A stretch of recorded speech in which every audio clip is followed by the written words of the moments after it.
मित्रांनो, जय महाराष्ट्र. मी मनसे उपजिल्हा अध्यक्ष. हा देगलूर तालुक्यात चालत असलेला गुटखा अवैध धंदा परवाच्या दिवशी जी औरंगाबादची टीम आली असता त्यातले आपले सहकारी, आपलेच अधिकारी अनिकेत भिसे साहेब यांनी पूर्वकल्पना गुटखेदाराला दिल्यामुळं ती गुटखा जे गुटखा विक्री करता मेन डीलर आहे तो अटक होण्यापासून वाचला आहे. पण पुढील प्रयत्न आमचा चालूच आहे व पानपट्टीवाल्यांनो सावधान राहा, सावधान राहा, सावधान राहा. कारण तुम्ही आज 200-500 रुपये कमी करशाल, पण उद्या जर एखादा अधिकारी पकडल्यानंतर तुम्हाला 1,00,000-1.5 लाखाचं चंदन लागतं व 10 दिवस जेलबंद राहावं लागतं.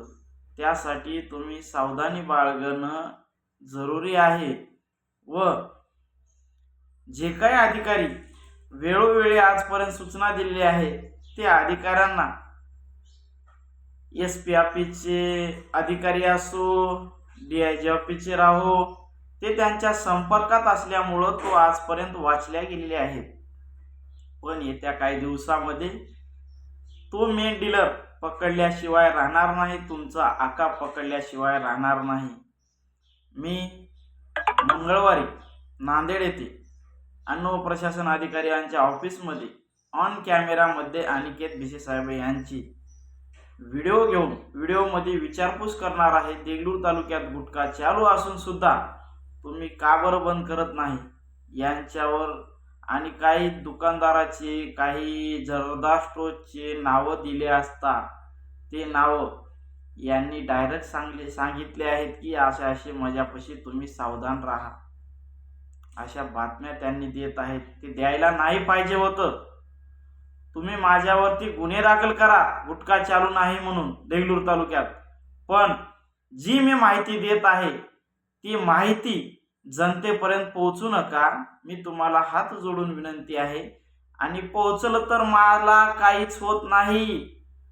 मी कोणाच्या बापाला भेट नाही. भिलो असतो तर इथपर्यंत आलोच नसतो. तुम्हाला फक्त एकच विनंती आहे की देगलूर तालुक्यातील गुटखा बंद करा. जो काही आज पानपट्टीमध्ये, जर्दा स्टोर्समध्ये अवैध धंदे चालू आहेत त्या अवैध धंद्यावरती रोख घाला. रोख घालण्याऐवजी त्यांची पाठराखण करणारे अन्न औषध भेसळ अधिकारी नांदेडचे व इतर अधिकारी सर्वांचे मी काही नावं घेत नाही, सर्वांनी सहकार्य करत आहेत. कशामुळं करत आहेत त्यांचा खुलासा काही दिवसात होणारच आहे. आणि जी मागे मी व्हिडिओ टाकलेला होतो, एका व्हिडिओला 500-700 रुपये, फुटेजला 500 रुपये, ते माझ्यापाशी 5-7 आलेले आहेत. ते पण काही दिवसात अधिकाऱ्यांना दाखवून त्यांच्यावरती कारवाई केल्याशिवाय राहणार नाही.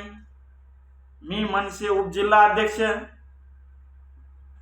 जी काही टीम आमची आहे सर्व या प्रयत्नामध्ये आहेत. आणि अधिकारी मॅनेज असल्यामुळं हे जे लागलेले आहे वेळ लागत आहे, पण काही दिवसामध्ये पण कार्यक्रम निश्चित होणार आहे. मी तुम्हाला आज व्हिडिओच्या माध्यमातून सांगत आहे. पण गुटखा विक्रेत्यांनी सावधान राहा, सतर्क राहा, सुरक्षित राहा. उद्याची जी कारवाई होत आहे ते 1-1.5 लाखापासून वाचा आणि 10 दिवस जेल वाचवण्याचा प्रयत्न करा. कारण मी थांबणारा नव्ह, रुकणारा नव्ह, दमणारा नव्ह, संघर्ष करत राहणार आहे. त्यासाठी तुम्ही सावधानी बाळगणं आवश्यक आहे. जय महाराष्ट्र.